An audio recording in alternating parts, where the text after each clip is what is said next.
పాకిస్తాన్ నిఘా సంస్థ ఐఎస్ఐతో సంబంధాలున్న వారిని గుర్తిస్తోంది జాతీయ దర్యాప్తు సంస్థ. దీనిలో భాగంగా దేశవ్యాప్తంగా 8 రాష్ట్రాల్లోని 15 చోట్ల ఏకకాలంలో తనిఖీలు చేపట్టింది. దేశ రాజధాని ఢిల్లీ, ముంబై, హర్యానా, ఉత్తరప్రదేశ్, రాజస్థాన్, ఛత్తీస్గఢ్, అస్సాం, పశ్చిమ బెంగాల్లో సోదాలు చేస్తుంది. ఇక పాక్ నిఘా సంస్థ ఐఎస్ఐతో సంబంధాలున్నట్లు అనుమానిస్తున్న వ్యక్తుల ఇండ్లు, ఆఫీసులు తనిఖీ చేస్తుంది ఎన్ఐఏ.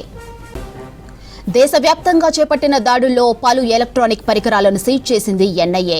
అలాగే కొన్ని ముఖ్యమైన డాక్యుమెంట్స్ కూడా స్వాధీనం చేసుకున్నట్లు తెలుస్తుంది. ఇక వాటి ఆధారంగా పాక్ నుంచి గూఢాచర్యం నడిపిస్తున్న ఇంటెలిజెన్స్ ఆపరేటివ్స్ వివరాలపై ఆరా తీస్తోంది ఎన్ఐఏ. మే 20న గూఢాచర్యం ఆరోపణలతో ఓ వ్యక్తిని అరెస్ట్ చేశారు అధికారులు. అతడు 2023 నుంచి పాక్కు రహస్య డేటా లీక్ చేస్తున్నట్లు గుర్తించింది. వీటిల్లో దేశ భద్రతకు ముప్పుగా మారే అంశాలు ఉన్నట్లు గుర్తించారు అధికారులు.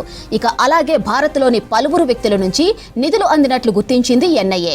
ఇప్పటికే గూఢాచర్యం కేసులో ప్రముఖ యూట్యూబర్ జ్యోతి మల్హోత్రా సహా పలువురిని అరెస్ట్ చేశారు అధికారులు. ఈ క్రమంలో కాసిం అనే వ్యక్తిని అరెస్ట్ చేశారు. ఇక సున్నితమైన సమాచారాన్ని అతడు పాకిస్తాన్కు చేరవేసినట్లు తెలుస్తోంది. పాకిస్తాన్ గూఢాచర్యానికి ఎవరెవరు సహకరించారు, నిధుల సమీకరణ ఎలా జరిగింది అనే కోణాల్లో దర్యాప్తు చేస్తుంది ఎన్ఐఏ.